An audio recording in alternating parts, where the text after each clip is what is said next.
We are back, baby. Welcome to another episode of Couch Coaches. I'm your host, John Lazaron, and I'm joined by my co-host, Richard, the bandwagon lady, who has just returned from Rarotonga, downing pina coladas. How's it going, bro?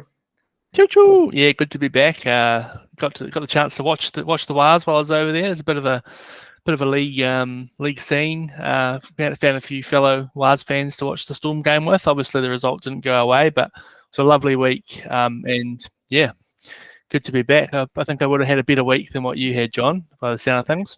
Yeah, well, while you were downing pina coladas, I was downing Limsip. Got hit with the COVID, and I'm definitely blaming my wife for that, even though she will say came from some other source. But yeah, no, that's the exact, for those who are listening right now or watching right now, that's the reason why we didn't have an episode last week. Richard was gone. I was sick, so couldn't happen. But look, we're back, we're here, and because it's also later in the week, we're just deciding this week just to focus on the Titans game. But we'll give a few little bits and pieces of the Storm game. So I mean, if there was one word that you could describe the Storm game, what would be that word for you? Oh, it was just frustrating, We played well. Played really well for that first 20 minutes. I think the stats were unheard of. I think we were over 80% possession in the first 20 minutes. I think this year we've generally struggled in the first 20 minutes. I think there was about 4 or 5 games where we didn't score a point in the first 20 minutes. So to sort of come out as hot as we did in this game, and to be up 14-0 after 20 minutes, and then just to sort of, I don't know, we took our foot off the gas and got a few calls go. I wouldn't say not a few calls go against us. Maybe a few 50-50 calls. Could have gone either way. And you just can't afford to do it against the Storm. They're too good of a team. Jerome Hughes just took the ball, took the game into his hands, and he, that first half, I think we ended up 18, maybe 20-14, but they scored 4 tries. I think it was if they'd scored all 4, had all 4 conversions, it would have been 24-14 in a game that we were up 14 now after 20 minutes. So just frustrating. There was definitely a lot to like. There was some good performances around the field, but at this time of the season, we were still sort of, when it's so tight in between that sort of 6th and 12th, 13th position where we're sitting, would have been really good to get the 2 points and break the Storm hoodoo. I think it's about 12 or 13 games now, I think, that we haven't Something beaten like them. that, yeah. No, I totally agree with you. Frustrating would have been the exact word I would have used as well. Frustrating when you see the Warriors, just full on hot on attack, executing their plays well, getting down the other end and scoring points at the end of it. And, to go up 14 points, 14 points against the Storm, who are, leading the ladder at the moment, it was just amazing. And, when you're watching that, you're so full of joy. But then one thing changes, like, at least Capewah gets like he steals the ball from Pompey, which is unlucky, but it was a good take from him, and he was pretty clever to rip the ball out of his hand as he was coming down. But that sort of changed everything, and then just the momentum sort of swung where, like, just they went into a bit of a freeze, and then the Storm capitalized, and you can't do that against teams like the Storm. So the Warriors they need to learn to have that killer blow. Sometimes they do it, but they're like we're ahead now. Let's put in the killer blow and make sure it's too far away from the opposition to get near us. And there was an opportunity to take, to break that rule, like you said, but it hasn't happened. But and just on that, I think in the second half you're talking about the killer blow. We came back a little bit. I think we were down after Mitch Wahnett scored that try. It was only 2 points in it, and then Montoya stupidly gets sent off, and then DWZ, obviously no intent there, but it's a clear send off, contact to the head. No quarrels with that send off, and that was it. We could have maybe got ourselves back in the game, but then once again we just we let them back in, and they scored about 2 or 3 tries from there, and the rest was sort of history. Yeah, well, before we go into the Waliams and stuff, because like I said, we were just going to quickly just have a quick review of the game. The one thing that really gets to me when I watch the Storm, that really just gets under my skin, is just how grubby they are, and they've got the reputation, like we've talked about this before, where through the Cameron Smiths in the past, etc. But more now these days with the Munsters, the Harry Grants, and even Jerome Hughes, even though he's a Kiwi player, I love him because he's a Kiwi player, but he's got that grubby mentality as well. And it really annoys me how they play the game, like holding the player down just for the extra half second. It counts and stuff. And I don't understand why the referees don't ping them for it, because they ping other teams for it if they were going the extra half second. Going back to the sin bin, Montoya, clear sin bin, don't have any issues with that. But when Harry Grant stood, impeding the play when we were on first tackle down their end, hot on attack, the Storm was still retreating, and he just stood there, put his arms up, thinking like, I'm not getting involved in this play. But he knew where he was standing. He knew that he was still blocking the hooker from getting the ball to make the fast play. And I just don't understand how the referees don't see that. Like he's acting innocent, like I'm staying out of the play, but he's still doing it in a way he knows that he's impeding the player. Like if you know rugby league, you know what he's doing. So I don't understand how the refs can't see it. So that's why, yeah, just a grub team. Yeah, it's not as clear of a professional foul as they're a well coached team, and they know the rules, and they know. I think that clever. Yeah, holding that player down just sums it up so well. They're so good at doing it. And yeah, I mean they are. It's so annoying though. I mean, it gets under your skin because you just know that they're doing it and they're getting away with it as well. Like you said, it's been clever and they're well coached.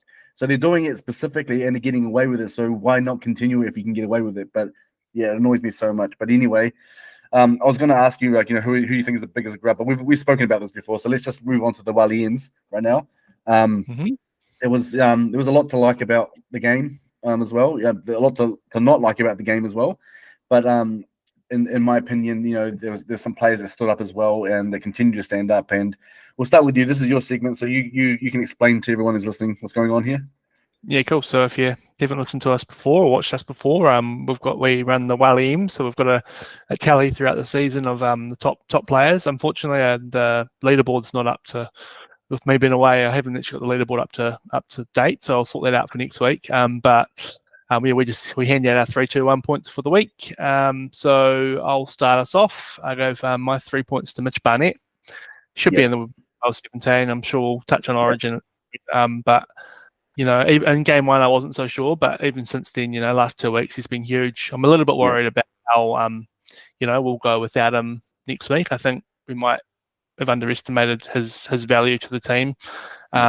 He sort of came to the Warriors as a bit of a grub, but he's just an absolute, he's a workhorse. Both sides of the ball, scored a try the other week. 80 minutes, played all 80 minutes, 140 meters, 25 tackles. So he gets my 3. Dylan Walker gets my 2. I think he was playing on 2 bad leagues. He's playing 12 this week, which would be interesting to see. But obviously the coaches have. Coaching staff have been impressed by his performance. He hit 184 meters, top for the game, 21 tackles, 4 tackle breaks, moved out to centre, so really handy to have that utility factor in there as well. And another one who could be a New South Wales selection, maybe getting a bit old, but he'd fit that utility role pretty well, I reckon. Yeah. And CNK chance of Klotstad for my 1 point. For that quick pass alone. One of the best passes you'll see in your life, I reckon. It was a beautiful pass. Yeah. Just and to Montoya, good on Montoya. Like he just timed it well, didn't overrun it. But I thought Chance, he had a brilliant game as well, and he's been consistently been one of our best. So that's my 3, 2, 1. Nice. Mine are very similar to yours, except for one. So my 3 points again, the same with you, Mitch Wahnett. Just a powerhouse, and not only is a powerhouse in terms of his play, but his presence. I think his presence on the field and off the field is doing a lot for the Warriors. And that's why he's been given the captain's band when Tohu's not on, when he's not playing, and also when he's actually on the bench. Because usually they give it to Egan, but they've given it to Barnett, and I think he's earned that, and it's good to see, and it's also good to see that he's extended his contract at the Warriors by another 2 years, and which is big because Warriors have a history of where as a player comes along and they start to peak, they go somewhere else because they know that they can probably get more money and more recognition, or do you have a more chance for premiership somewhere else. So that's what a lot of players have done in the past. Maloney, Townsend, they've all done it. We all know that. So awesome for him to stay. Obviously, it shows that he loves the club. He loves the club's direction. He loves playing under Webster. Also, his family must be happy there as well. He recently had a son, just a newborn, just a couple of weeks ago. Yeah, it makes me happy to see for the Warriors to see that happening. So yeah, Mitch Wahnett for my 3. My 2 go to Jackson Ford, playing out of position in front row. I never thought I could see him playing in the front row, but he actually does a good job. He did a good job. He's showing that he can do the role. Stay on. It also means more minutes as well, because he can handle that. He can play on the field a bit longer. So yeah, Jackson Ford for me, 2 points, and my 1 goes to Dylan Walker. I just thought we praise Dylan Walker a lot on the show, but it's justified because he's just awesome. You put him, no matter what position you put him in, he does the job. He gets the job done. He does it, he may not be the biggest body on the field, but he gets job done. He gets momentum. He goes forward. I love the guy, and I've always said, and we'll talk about Origin now, but I've always said that he got Connor Watson coming into the side as playing that sort of utility role. I reckon Dylan Walker's way better than Connor Watson. I'm not saying Connor Watson's bad, and call me biased if you want, but I just think that Dylan Walker a lot better in that position. We've got another NRL conspiracy against the Wars here, do we? Oh, I do. Let's talk state of origin, okay? For example, so let's talk state of origin. So those are my 3, 2, 1. All right, let's talk state of origin. Warriors have got Mitch Wahnett, obviously playing as 18th man at the moment, listed as 18th man for New South Wales, and Capewah makes it into the 17th for Queensland, and took a lot of people by surprise because he took the spot of Selwyn Cobbo. It's been a bit of a controversy about why he was axed from the second team, but there's been some reasoning about his mental health, things like that. But anyway, let's just focus on Capewah for now. He's there, and I think from what Billy Slater sees in him is that he's an experienced campaigner. He's done it before. He's very versatile as well. So I didn't expect Kurt to even be in the frame for State of Origin, but good on him. And what I'm hoping is that being in that Queensland environment, playing the game, because he'll play because he's in the 17, will spark something in him that he'll bring back to the Warriors. So it can only benefit the Warriors, in my opinion. Him being playing for State of Origin. So good on them both. And I think this is we talked about this before, but I think this is the first time. I could be wrong. If I'm wrong, feel free to correct me, anybody who's listening out there. The first time I think that the Warriors have had State of Origin players on both sides at one point. I can't think of anything. I know that you got James Maloney, etc., who played. I'll stop you there, John. Yeah. So it's the second time, I believe. Oh, second time. So okay. 2015, Jacob Lillyman and Ryan Hoffman. Oh, I did think that. Remember, when we spoke about this, I did think that. No, I had to Google it. So 2015. Okay. So that was, but it's second time. It's a big deal, and I think it's 7 years since the Warriors have had a State of Origin representative as well. So yeah, huge for the club. Huge for the club. Big time. And yeah, so those are the 2 representatives. Okay, second time in history for Warriors history, which is all good. For example, the reason why you mentioned conspiracies. The thing is that Mitch Wahnett, you look at the team that Madge has picked. He's always said he picks from form, but there are obviously some players that he's picked just out of reputation. And if he tries to say otherwise, there's a lot of crap because you got guys like Cameron Murray.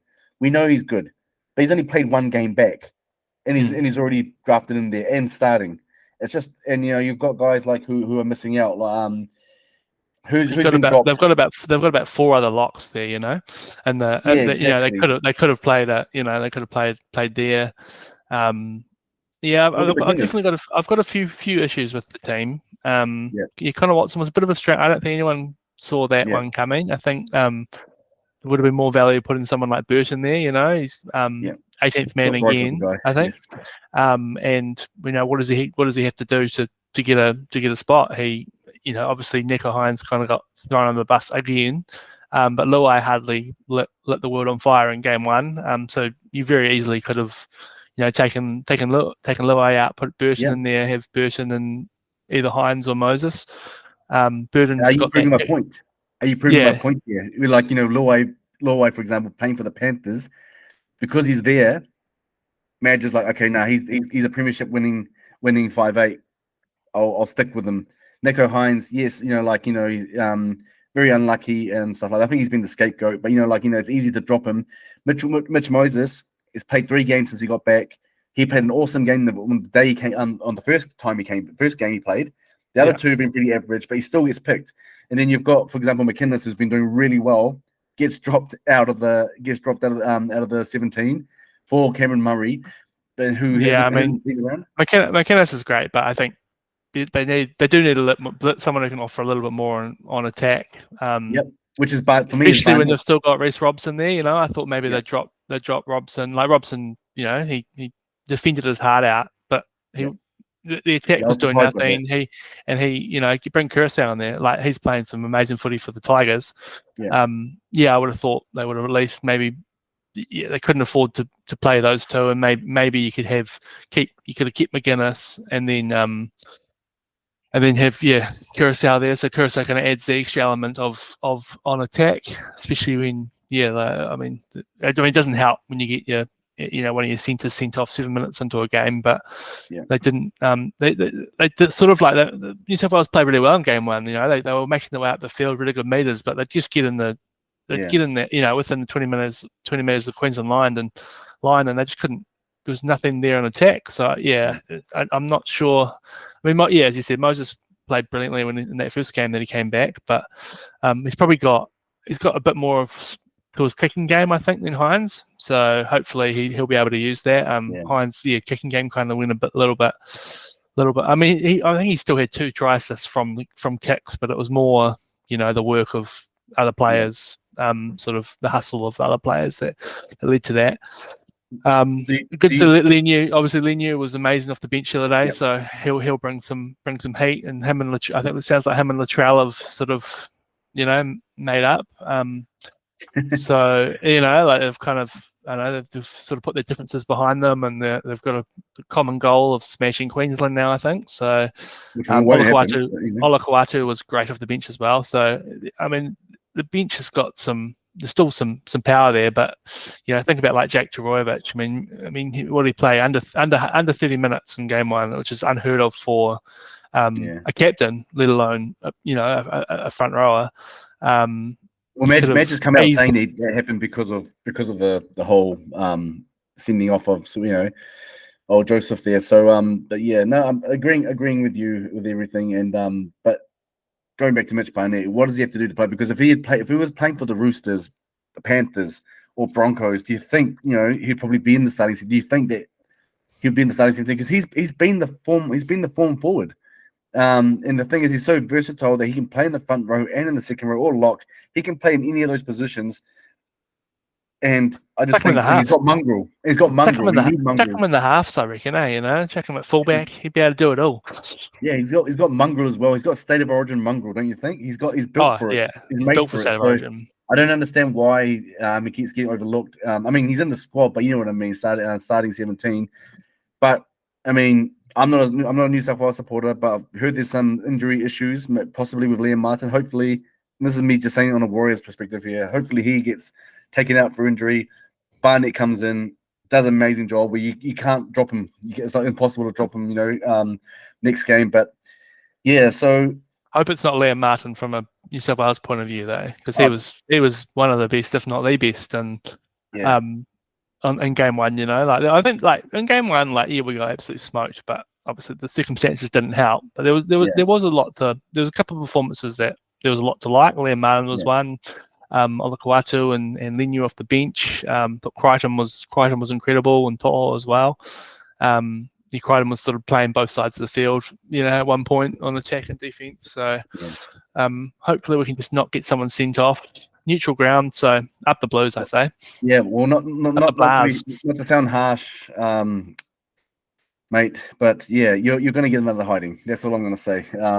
Queensland they're going to just rip into you, and I just don't think you have the mentality that Queensland do. So I think New South Wales will go down. Trouble in the Queensland camp, I heard. Over the Cobbo. Cobbo's done something to piss someone off, so that's why he's not getting. Why he's not been selected. We'll see. But anyway, let's move on from State of Origin. So congratulations to Capewah and Mitch Wahnett. Let's see who does the job on the day. So As we mentioned, everyone who's listening, because there's more, Rich has just come back from a holiday, and myself just recovering from being ill. This is more of a later. This episode is dropping later in the week than we previously do. Previously have done, and so right now we're just going to quickly preview the Titans game, and we'll leave it at that. So because the game is just in a couple of days away, so let's just focus on that for now. Titans game. Well, Titans. I had a lot of hope for the Titans in terms of where they were going with this season, because they were showing some really good form, playing some really good footy, and just have some of their losses were just missing out. I think against the Storm, I think they just missed out against the Storm, for example, and I thought that I think they were just a team up and rising, but when they lost to the Tigers, I was like, whoa, I did not see that coming. And they've just seemed to go down. They've gone downhill a little bit over the last couple of weeks, and now they're sitting at the bottom of the table. But I still think that you shouldn't look at that and think, oh no, we're going to win this easily. I think the Warriors have to be careful not to be complacent. I still think they need to look at them as that they were a top 8 team and go hard at them and try to dismantle them, and practice that mentality of let's take teams apart and leave it there so they don't come near us, points wise, like they kind of did with the Cowboys, and against South early in the year, where they just kept on going and going and going, didn't stop. They need to keep doing that. But let's look at the team changes for the team. So Cossie comes in for Dallin, who's on suspension. Roger makes his comeback at centre, replaces Rocco Berry, who's injured. We've got also Jackson Ford still staying in the front row, but Dylan Walker comes into 12, while Tohu starts this time. And on the bench, you got Harris Tavita, Jacob Laban, Jazz Tavanga, and Tom Ale, who seemed to jumped over Bunty Afola in terms of propping ranks there. So he's on the 17. What are your thoughts? Because my thought was, when I'm looking at that team, pretty good. But if it was one change I would personally make, it would be Cossie. I don't think he's shown enough. I haven't really seen him in reserve grade, but I've seen what he's done when he's been called into first grade, and I just think Tuapiki needs to go there. I know that he's not normally a winger, and he's not as tall, etc. But he plays fullback. He does still the same thing. We have to jump in the air and claim the ball, and he does a good job. He's done a good job at fullback. Why not try him out on winger? Webster's has got a bit of a reputation for trying out players in different positions. Look at Jackson Ford, for example, and etc. So I would rather have Tuapiki somewhere there, or even if it was Roger went to winger and then Tuapiki tried at centre. I don't know, but that's just my opinion on that team. I like the team except for Cossie. I would personally change Cossie out. Nothing personal against him. I just think in terms of form, Tuapiki deserves a spot there.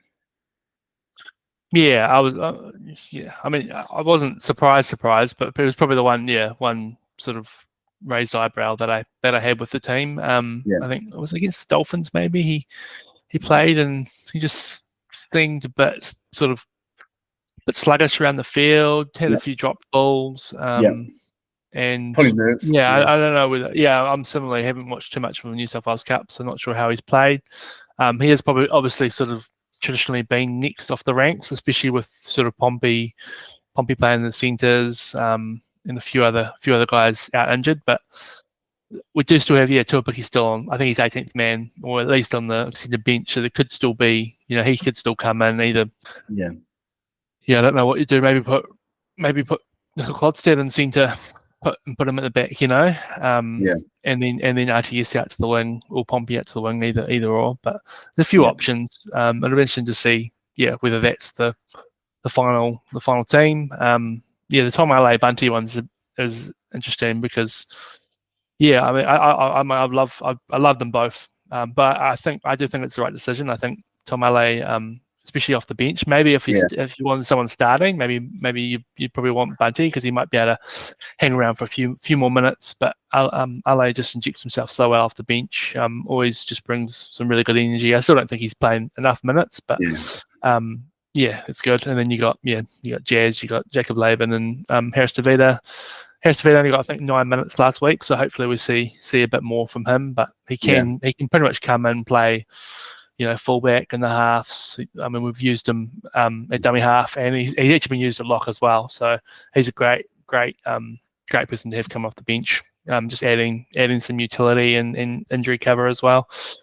And Jackson Ford back at 10. Interesting. I think it's about 3 or 4 games in a row now. So I suppose with the depth we've got, and in the second row, especially when Barnett and Capewah are back, it's not a bad way to go about it. And he plays with such enthusiasm. He's always just head down, running the ball up. He runs good lines. I don't mind. And Nuakore's been great since come back. He's been really good. Yeah. He runs the ball hard. He's a big physical presence to have. So him and Walker, I think I quite like those two playing second row together because Walker probably brings a bit more sort of energy. But Nuakore is just that big body and. Get him close to the line, running some nice lines off Sean Johnson.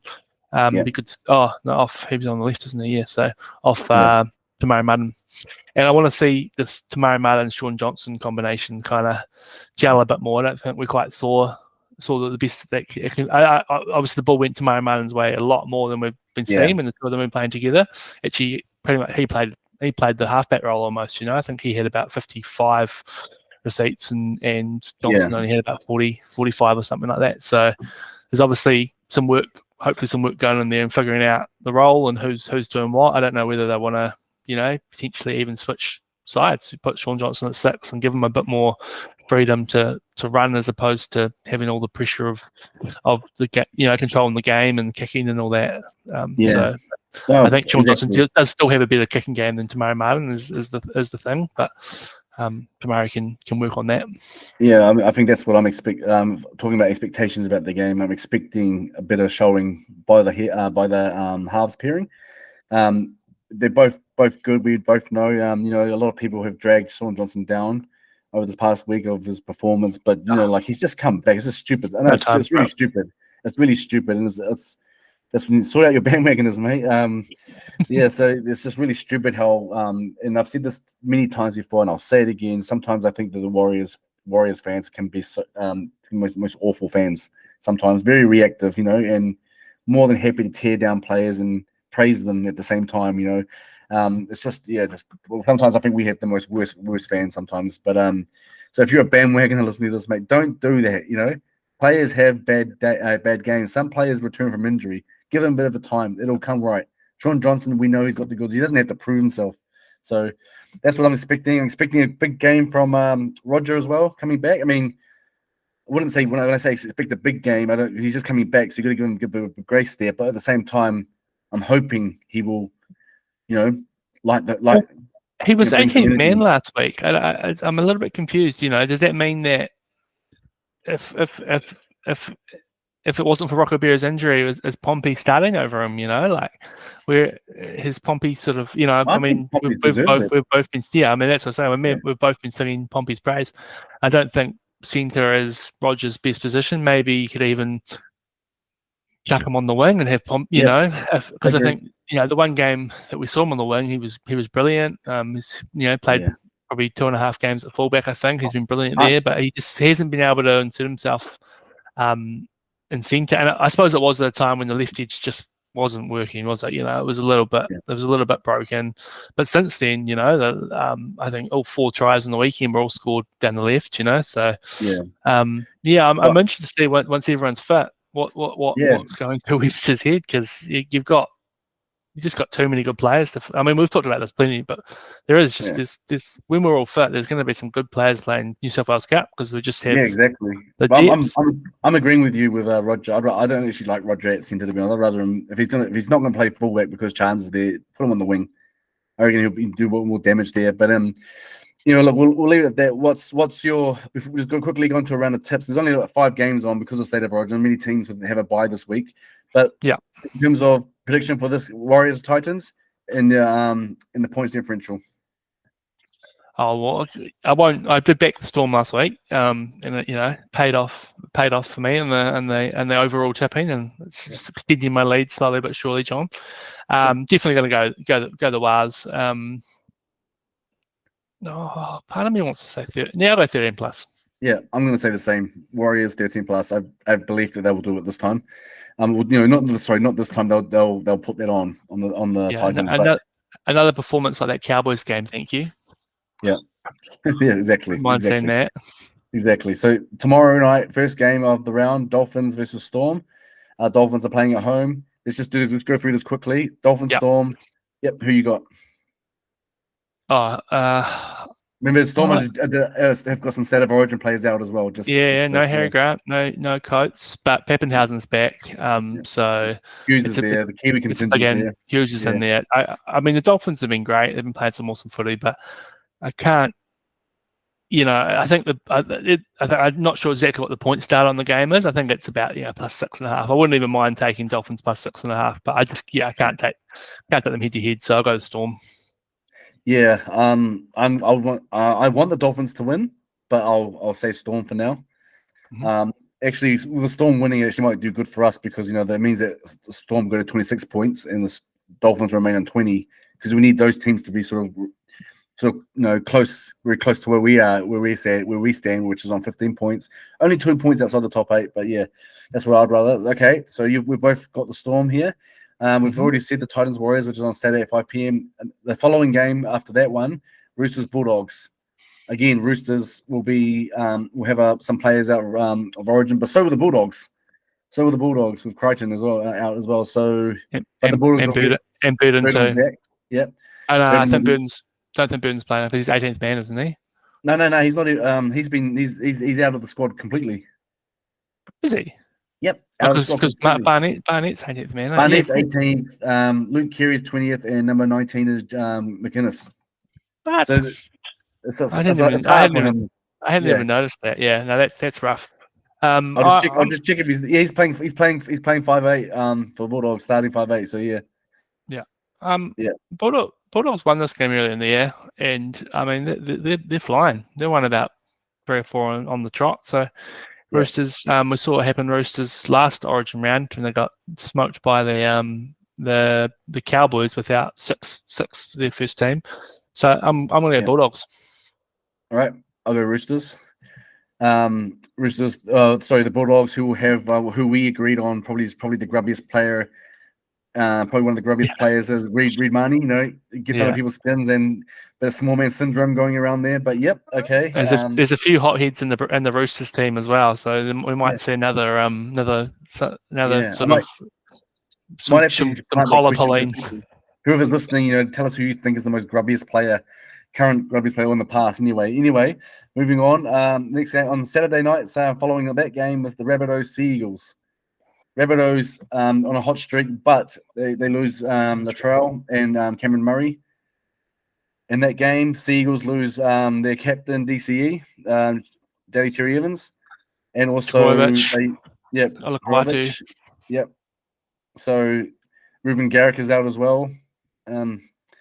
So yeah, and Luke Brooks takes up the captain's band, which is quite strange. But anyway, Carl Lawton is playing halfback. Former Warrior. Is he? Playing halfback, yep. So yeah, they're stretching there. They're stretching at the moment. Yeah. But my pick would have still. I'm actually going to go with Souths on this one. Yeah, I can't disagree with you there. I think I mean Latrell out's big, but I mean he's been huge. But yeah, Seagulls with DCE out, with Garrick out, with I think Olakwatu as well. He's probably very underrated for his influence on that team. It's just so much power on that right edge. So happy to go with the bunnies and Cody Walker to rally the troops. Yep. Final game: Tigers Raiders. Oh, I can't. I almost would love to pick the Tigers, but you know how I feel about the Raiders. They're my beloved second favorite team at the moment. So coming off a bit of a spanking at the hands of the Cowboys, but Ricky would have pulled them into shape this week. So I think Raiders have won about 8 in a row. I think I read somewhere head to head they won like 8 in a row or something against the Tigers. So yeah, happy to take them. I don't like the Raiders, as you know. But I'm going to just go Tigers just because you picked the Raiders. I'm just going to go Tigers just for this one. Nice. And just for those at home who are following, the tips are now sitting at 73 to me and 66 to you, John. So don't worry. Just like the Warriors come back, just like the Warriors, I will be making the comeback and I will finish where I need to be. round come 14, time. round 14, I got two up on you, and then last round I got one up on you. So, all right, fair enough. Well, look, if you're listening out there, I'll send this question out next week, but I really would like to go push further and explore further about this grubs thing, because trying to think of if there's ever a warrior grub, if anyone can think of a grub, who a player who could be labelled as a grub in the Warriors, and we'll talk about that later on. But look, as we mentioned at the start of this episode, a shorter episode, because it's later on in the week. We've been out last week. We're out for different reasons. But we'll get this out, and again, just want to say thank you for your support. We will be back to our normal running schedule next week. So thanks everyone for your support. We'll leave it at that. And if you have any questions, just send them through. We've got a Facebook channel, we've got an Instagram channel. Send us your questions through, and we'll do our best to answer them as well. So have a good one, everyone, and up the wires against the Titans. up the wires, Pepe. Choo, choo, choo, choo, choo, choo, choo, choo.